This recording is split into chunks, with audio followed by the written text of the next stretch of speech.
ईरानी जासूस, मुनीर का Pakistani sharp shooter और ट्रंप को उड़ाने का प्लॉट, ये आज की सबसे बड़ी खबर है। युद्ध के बीचों बीच बहुत बड़ा खुलासा हो गया है। मुनीर के शार्प शूटर ने पाकिस्तान को बुरी तरह से फंसा दिया है। ट्रंप को असैसिनेट करने के लिए करीब 14 लाख पाकिस्तानी रुपए की डील हुई थी। मुनीर के शार्प शूटर को यह रकम किसने दी थी? अहम खबर आपको दें, अमेरिका में कातिलाना हमलों की मंसूबाबंदी के इल्जाम में पाकिस्तानी शहरी आसिफ मर्चेंट जो है वो अरेस्ट किए गए हैं। आसिफ मर्चेंट साहब ने इतना नुकसान पहुंचाया है पाकिस्तान को। कौन है यह आसिफ मर्चेंट? इसका मुनीर से क्या कनेक्शन है? इसका ईरान से क्या कनेक्शन है? ट्रंप को रास्ते से हटाने वाला यह मिशन सीधे ईरान से ऑपरेट हो रहा था या रावलपिंडी में भी इसका प्लान बना था? आसिफ मर्चेंट ईरान इंटेलिजेंस के लिए ये काम करते थे। He was not Iran intelligence agent, नहीं था वो। ये पाकिस्तानी था और इसके पास पाकिस्तानी पासपोर्ट था। Asif merchant was Pakistani national, इनके पास पाकिस्तानी पासपोर्ट था और इन्होंने पाकिस्तान से फ्लाई करके ये आए थे अमेरिका। ईरान इंटेलिजेंस के लिए ये काम करते थे। He was trying to assassinate not only Donald Trump, क्योंकि डोनाल्ड ट्रंप ने कासिम सुलेमानी का जो ऑर्डर किया था, वो कासिम सुलेमानी का वो डोनाल्ड ट्रंप ने किया था।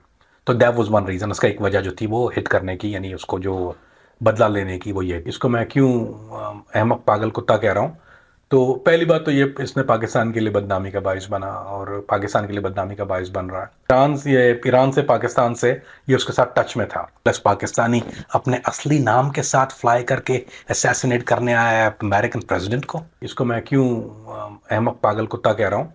तो पहली बात तो ये, इसने पाकिस्तान के लिए बदनामी का बाइस बना और पाकिस्तान के लिए बदनामी का बाइस बन रहा है। ईरान से पाकिस्तान से ये उसके साथ टच में था। प्लस पाकिस्तानी अपने असली नाम के साथ फ्लाई करके असैसिनेट करने आया है अमेरिकन प्रेसिडेंट को। इस वक्त पूरी दुनिया की सबसे बड़ी हेडलाइन ही यही है। पाकिस्तानी शार्प शूटर, ईरानी कनेक्शन और ट्रंप को मारने का मिशन। हर जगह यही स्क्रिप्ट ट्रेंडिंग है।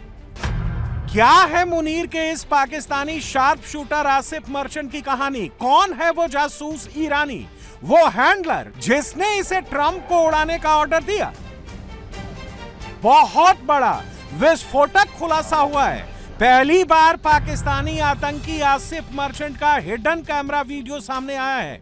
इस वीडियो में ये पाकिस्तानी आतंकी बार बार टारगेट की बात कर रहा है, ट्रंप के बिल्कुल करीब जाकर गोली मारने की बात कर रहा है। केसरिया से मन जोगी हुआ रे, दिल झूमे देखो मतवारा हुआ रे। केसरिया से मन जोगी हुआ। हर पल मनाओ केसरी त्योहार। विमल, बोलो जुबान केसरी। सनीखेज हिडन कैमरा वीडियो में और क्या क्या रिकॉर्ड हुआ है सब आगे दिखाएंगे। पूरी क्लिप आपको सुनाएंगे। 13 जुलाई 2024 यानी वो दिन जब ट्रंप पर पेंसिल्वेनिया में एक जानलेवा हमला हुआ था। उस हमले में तो ट्रंप बाल बाल बच गए थे, लेकिन हमले वाले दिन से ठीक एक दिन पहले 12 जुलाई 2024 को कुछ हुआ था। 12 जुलाई 2024 को आसिफ रजा मर्चेंट नाम के पाकिस्तानी को उस वक्त टेक्सास से गिरफ्तार किया गया था जब वो पाकिस्तान भागने की फिराक में था और उस पर ईरानियन रिजीम के एक जासूस के इशारों पर डोनाल्ड ट्रंप, जो बाइडेन और निक्की हेली को असैसिनेट करने की साजिश का आरोप लगा था। इस वक्त आपकी स्क्रीन पर बाईं तरफ जो तस्वीर है, यह वही पाकिस्तानी आसिफ रजा मर्चेंट है जो अमेरिका के 3 लीडर्स को ईरानी जासूस के इशारों पर मारने जा रहा था। और अब ईरान, पाकिस्तान और टेररिज्म के इस नेक्सस की पोल खुल चुकी है। मैं समझता हूं कि इस बंदे ने जो किया है, पाकिस्तान को मजीद इसने 20-25 साल पीछे धकेल दिया है। अब रिलेशनशिप आप कह रहे हैं पाकिस्तान अमेरिका के कैसे होंगे, कहां होंगे? आपको टेररिज्म के लेंस से ही देखा जाता है, पहले भी अफगानिस्तान के हवाले से ही देखा जाता है। आपकी कोई डिप्लोमेसी या आपकी कोई फॉरेन पॉलिसी के बेस पे आपका रिलेशनशिप दुनिया के किसी मुल्क के साथ भी नहीं है, छोड़े अमेरिका को। ये सारी दुनिया को इस चीज का खबर है। आसिफ मर्चेंट ने उस फॉरेन पॉलिसी को क्या नुकसान पहुंचाना है जो एग्जिस्ट ही नहीं करती। आपको ये उसी लेंस से, जिस तरह पहले देख रहे थे टेररिज्म के हवाले से, एक अनऑर्गेनाइज्ड रिलीजन, एक रोग स्टेट, उसी तरह देखते रहेंगे। आपको और क्या देखना है इन्होंने? इस किस्म के काम और इस किस्म की बातें करते हुए पहले भी कई बार लोग पकड़े गए हैं और कई बार इस किस्म के एलिगेशंस जो हैं वो सही साबित हो रही हैं, जो कि काफी अफसोसनाक है कि पाकिस्तान के लोग जो है किसी पॉजिटिव तरफ जो है वो हमें दिखाई नहीं देते। अमेरिका जैसी जगह पे जो है वो आसिफ मर्चेंट जो है इस किस्म के लोग एक बार फिर पाकिस्तान का नाम खराब करते हुए और एक बार फिर पाकिस्तान की इमेज को डैमेज करते हुए हमें दिखाई देते हैं। जब कोई पाकिस्तानी अमेरिका या किसी भी कंट्री में जाने के बारे में सोचेगा तो यकीनन उसको बहुत ज्यादा प्रॉब्लम्स फेस करनी पड़ेंगी, क्योंकि अब जिस तरीके से एक के बाद एक डिफरेंट कंट्रीज से पाकिस्तानीज को पकड़ा जा रहा है, अब एक बिल्कुल ही नई चीज जो सामने आई है आसिफ मर्चेंट के बाद, वो ये कि लोगों की जानें लेने की कोशिश भी की जा रही है। और ये सब कुछ देखते हुए यकीनन चाहे वो यूरोप हो, अमेरिका हो या दुनिया की कोई भी कंट्री हो, वो पाकिस्तानी लोगों को या पाकिस्तानी नेशनल्स को वीजा देते हुए 10 बार सोचेंगे। और अब मुनीर के शार्प शूटर आसिफ मर्चेंट ने ट्रंप के असैसिनेशन प्लॉट पर बहुत बड़ा खुलासा किया है। 47 साल के इस पाकिस्तानी आतंकी ने बस कुछ घंटों पहले ब्रुकलिन की एक अदालत में सनसनीखेज बातें कही हैं। आसिफ मर्चेंट ने खुलासा किया है कि ईरान के जासूसों ने उसे ट्रंप और बाइडेन और निक्की हेली को मारने के लिए रिक्रूट किया था। इस पाकिस्तानी आतंकी के कबूलनामे के मुताबिक अप्रैल 2024 में एक ईरानी स्पाई एजेंट ने उससे संपर्क किया और उसे यह कहकर अमेरिका जाने का ऑर्डर दिया कि वहां उसे किसी की हत्या करवानी पड़ सकती है। अपनी गवाही में इसने कबूल किया है कि उसे 3 टारगेट ट्रंप, बाइडेन और हेली के तौर पर बताए गए थे, जिन्हें या तो मार देना था या फिर मारने की सुपारी देनी थी। पाकिस्तानी आतंकी आसिफ मर्चेंट के मुताबिक उसके हैंडलर मेहरदाद यूसुफ ने बाद में उसे हत्या की साजिश रचने और कुछ दस्तावेज हासिल करने को कहा। मर्चेंट ने ब्रुकलिन को अदालत में बताया कि यूसुफ ने खुद को ईरान के इस्लामिक रिवॉल्यूशनरी गार्ड कोर का सदस्य बताया था। आसिफ मर्चेंट पर 2 ऐसे लोगों को काम पर रखने की कोशिश का आरोप है जिन्हें वो ठेके पर हत्यारा समझता था, लेकिन वो FBI के खुफिया एजेंट थे जिन्हें इस पाकिस्तानी आतंकी ने हत्या की साजिश को अंजाम देने के लिए $5000 यानी पाकिस्तानी करेंसी में 14 लाख पाकिस्तानी रुपए की पेशकश की थी। इस केस को इनिशियली FBI ने नहीं बल्कि NSA ने किया था। दे हैड हिम ट्रैक्स, इनके ट्रैक थे और इनको ये पता था कि इसकी जो ये इन्फॉर्मेशन, ट्रैवल इन्फॉर्मेशन है, बहुत एक्सटेंसिव इनके पास हिस्ट्री जो आई इसकी कि सीरिया, इराक और ईरान में जिनका मकाम था। Here my wife in Iran as well, उनका बच्चा भी है, एक वाइफ इनकी पाकिस्तान में, एक वाइफ जो इनकी ईरान में। एक आदमी को कांटेक्ट किया, चाहे वो उसका दोस्त था या ऑफकोर्स आदमी दोस्त से ही या किसी जानने वाले से ऐसी मदद लेता है, जो अकल यही कहती है। और उम्मीद है सुल्लू के पट्टे के बाद इतनी कम से कम अकल होगी, किसी आदमी को इंटरनेट पर तो नहीं इसने कांटेक्ट किया था। दैट वाज ऑलरेडी इसके पास ऑलरेडी कम्युनिकेशन में था, ये वो ईरानी था, ये भी है कि वो ईरानी नेशनल था। तो भाव तो पता होता है नॉर्मली कि क्या है। तो अगर इसको 5000 में कोई एग्री हो गया था इसके साथ, तो अगर मैं कर रहा हूँ ये काम तो मैं पहले तो बैकआउट हो जाता उसी वक्त। अगर मुझे बोलता कि अगर मैं उसको $5000 किसी को ऑफर तर्क के थप्पड़ मार, चले यहाँ बाहर निकलो, बेवकूफ कर बंदा मारना 5000 में, चले, वो भी प्रेसिडेंट और NSA का director. Are you stupid? Even down payment, even एक नॉर्मल अमाउंट भी नहीं होती यार, ऐसा नॉट, कोई इतने में तो बात भी नहीं करता। ये कम से कम $500,000 का नुस्खा है। ह्यूस्टन में कॉन्फिडेंशियल इंफॉर्मेंट को मिला, जो कि could be his friend, could be his associate, whatever it was, इसका बट ही न्यू फ्रॉम ये से कम्युनिकेट कर रहा था पहले से, यानी ईरान से पाकिस्तान से ये उसके साथ टच में था। जहाँ तक मुझे समझ में आता है इसका, अब इसकी बीवी देखिए ना, ईरान में इसकी बीवी बच्चा है, उसके अलावा पाकिस्तान में इसकी बीवी बच्चा है, वो दोनों का तो बेड़ा गर्क हो गया। अब आपके ख्याल में ईरान इंटेलिजेंस की टेक केयर करेगी? सवाल ही नहीं पैदा होता। अनसोफिस्टिकेटेड या जाहिल इन उर्दू में एक एजेंसी किस तरह से बेड़ा गर्क करती है एक आदमी का, this is the biggest example. उसको गन्ने की मशीन में दे दिया इन्होंने। बेड़ा गर्क सिर्फ ट्रंप की हत्या की साजिश रचने वाले पाकिस्तानी आतंकी का नहीं हुआ है, मुनीर का भी हुआ है। कैसे, आपको आगे बताएंगे। पहले यह समझिए कि ईरानियन रिजीम पर अमेरिका ने इजराइल के साथ मिलकर डेडली स्ट्राइक सिर्फ इसलिए नहीं की है क्योंकि ईरान न्यूक्लियर वेपन पर काम केसरिया से मन जोगी हुआ रे, दिल झूमे देखो मतवारा हुआ रे। केसरिया से मन जोगी हुआ। हर पल मनाओ केसरी त्योहार। विमल, बोलो जुबान केसरी। कर रहा था।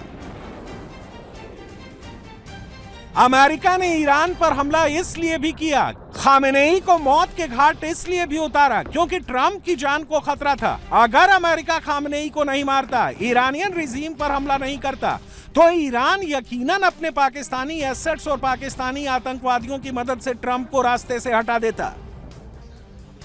और इससे जुड़ा सबसे बड़ा सबूत एक हिडन कैमरा वीडियो के तौर पर सामने आया है। ये उसी पाकिस्तानी आतंकवादी आसिफ मर्चेंट का हिडन कैमरा वीडियो है जिसमें ये साफ साफ कहते हुए सुना जा सकता है कि टारगेट ट्रंप है और ट्रंप को मारना है, बिल्कुल नजदीक जाकर मारना है, कनपट्टी पर गोली मारनी है। ध्यान से ये ऑडियो क्लिप सुनिएगा। किस चीज के स्किल चाहिए तो मैं तुझे बता रहा हूँ ना।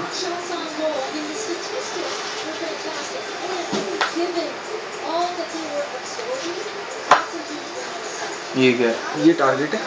हाँ। और ये हुजूम है। हाँ ठीक है ना। और ये फिर हुजूम खत्म हो गया अपने यहाँ पे बिल्डिंग्स वगैरह है। ये स्ट्रीट्स है, ये भी बिल्डिंग्स है। हाँ ठीक है। ये टारगेट है। हाँ। कैसे मरेगा? कैसे मरेगा ये टारगेट? कैसे मरेगा? टारगेट को उसको पहले उसके पैरामीटर बराबर करना पड़ेगा ना कि कहाँ जाता है, कहाँ आता है, क्या करता है, क्या नहीं करता। तो वो सब हो चुका है, टारगेट अपनी जगह पे मौजूद है। अब क्या करना है इसके बाद? सिलेंसर लगाएंगे और क्या करेंगे। टारगेट का लेवल कितना वो है, 1200 मीटर तक के जो है ना अच्छी वाली चलती है। देख, इसको यहाँ से मारना बहुत आसान है और उसको यहाँ से मारना बहुत आसान है। उसको इधर से नहीं मार सकते, पीछे से आगे मारेंगे फिर उसको। ये बात कर रहा हूँ, जनरल बात कर रहा हूँ। यहाँ से तो मार सकते हैं उसको।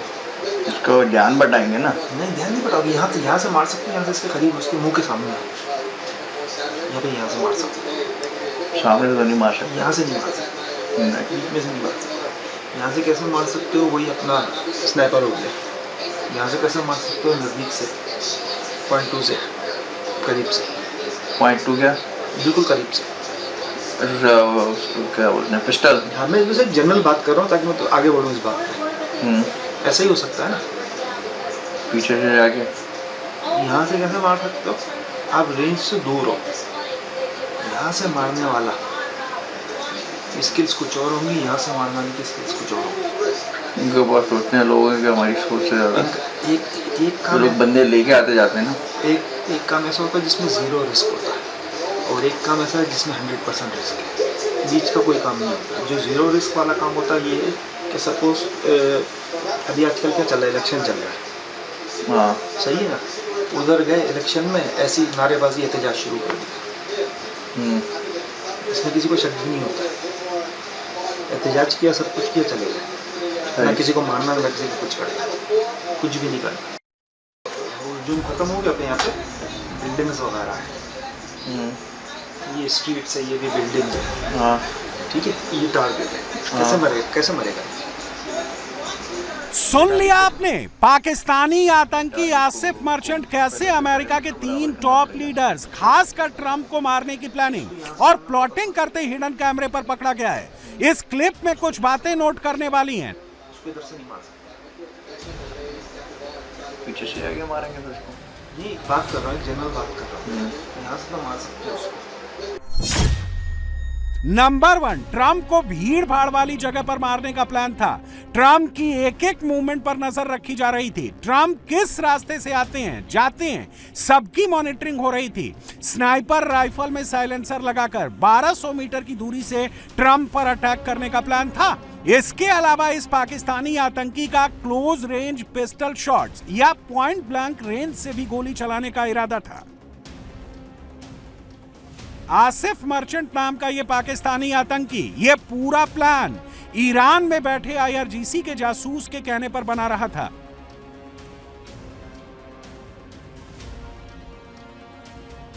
लेकिन एक हिडन कैमरा वीडियो ने इस पाकिस्तानी आतंकी की पूरी पोल खोल दी और यह दबोच लिया गया।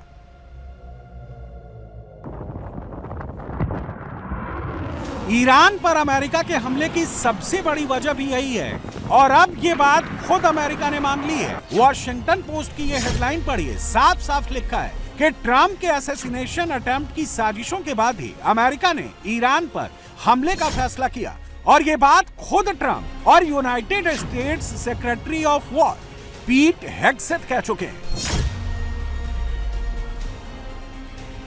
पहले ट्रंप ने कहा कि खामेनेई उन्हें मारना चाहता है, लेकिन उससे पहले ही मैंने खामेनेई को मार दिया।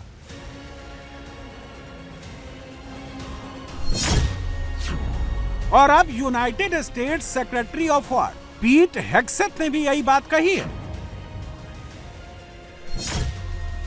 न्यूयॉर्क टाइम्स का यह पन्ना पढ़ लीजिए, अमेरिकी एयर स्ट्राइक में वो ईरानियन भी मारा गया जो पाकिस्तानी आतंकवादी के साथ मिलकर ट्रंप को मारने का प्लान बना रहा था। Yesterday, the leader of the unit who attempted to assassinate President Trump has been hunted down and killed. Iran tried to kill President Trump, and President Trump got the last laugh. यानी अब ये करीब करीब पूरी तरह से establish हो चुका है कि ट्रंप की जान के पीछे सिर्फ ईरान नहीं पड़ा था, ट्रंप को मारने की साजिश रचने वालों में मुनीर का पाला हुआ पाकिस्तानी भी था। इसको जान बचाएंगे ना। ऐसे में सवाल है कि ईरान पर और पाकिस्तान पर यह नया खुलासा होने के बाद आगे क्या होगा? क्या ट्रंप मुनीर को लेकर अपना स्टैंड बदल लेंगे?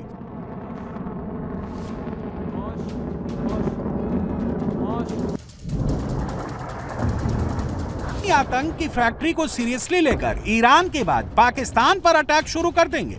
लग तो ऐसा ही रहा है। पाकिस्तान में इस पर अभी से कमेंट्री शुरू हो गई है।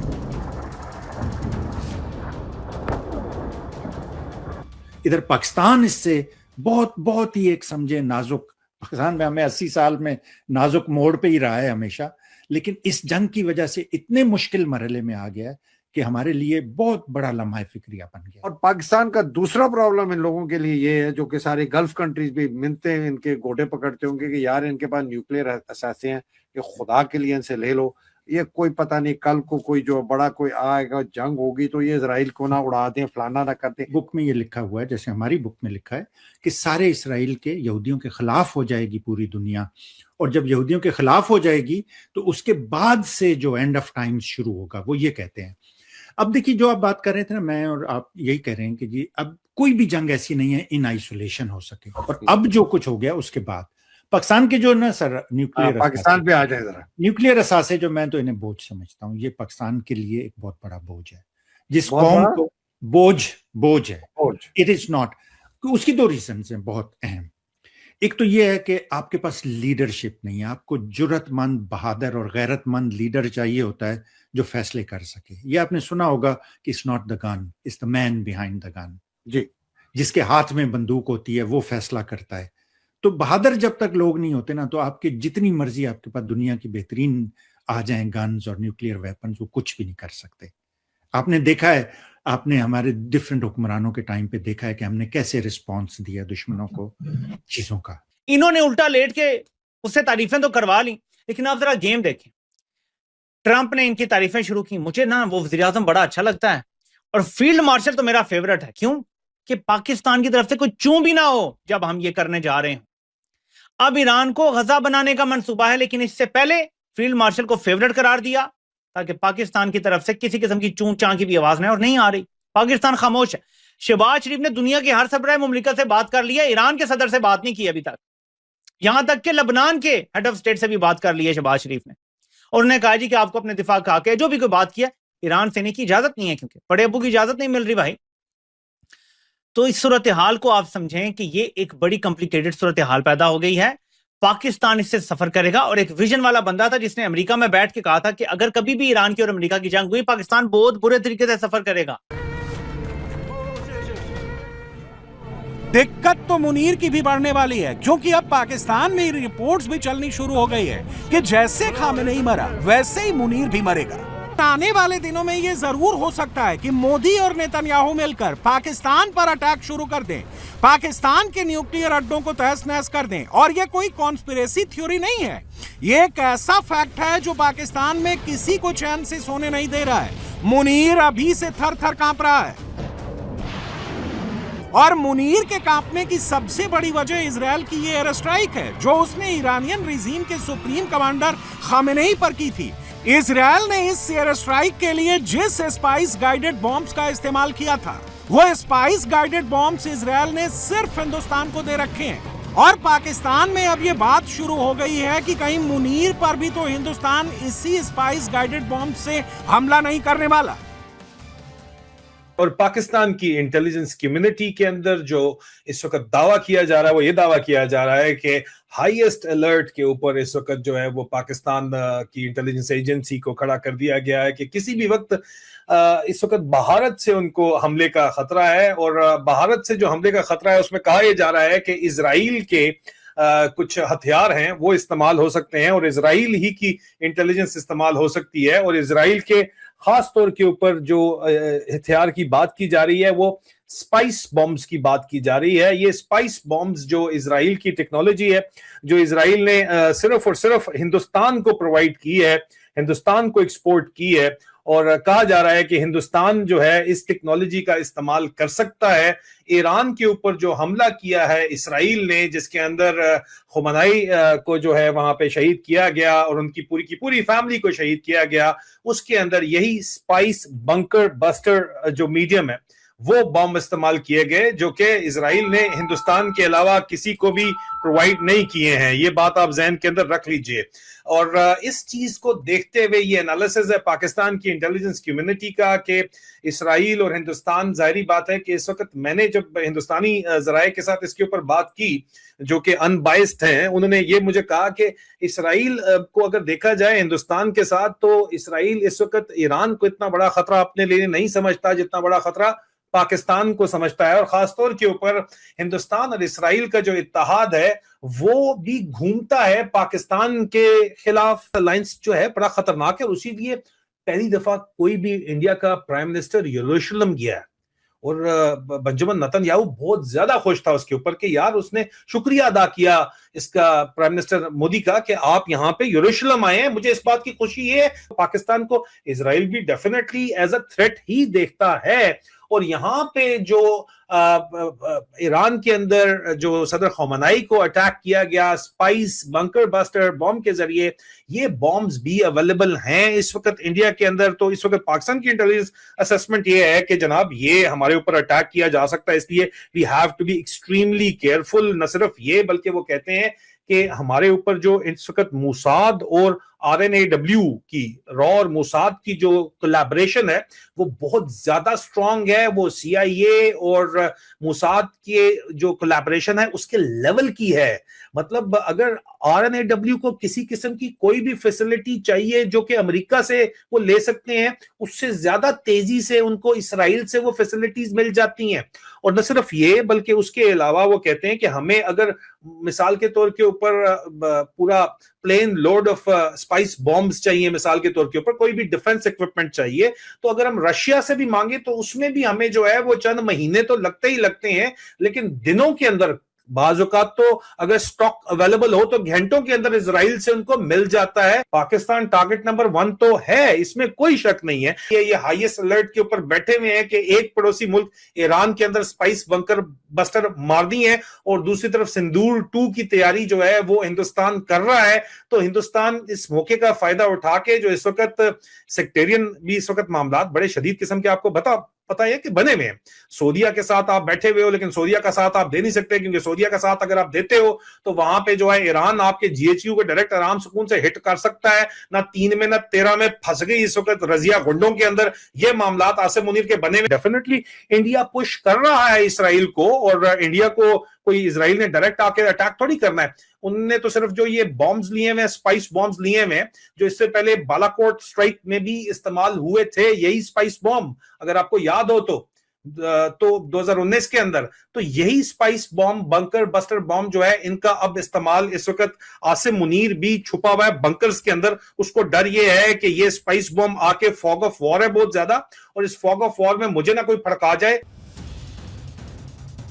पाकिस्तान से आ रहे सारे बयान इसी ओर इशारा कर रहे हैं कि वहां भी बहुत जल्द धमाके ही धमाके देखने को मिल सकते हैं। अमेरिका और इजरायल के ईरान पर किए हमले के बाद, मोदी और नेतन्याहू की मीटिंग के बाद मुनीर के मुल्क में जैसा पैनिक मचा है, जैसा हड़कंप मचा है, उससे यह चीज शीशे की तरह साफ हो गई है कि मुनीर को अपनी मौत अब बेहद करीब नजर आ रही है।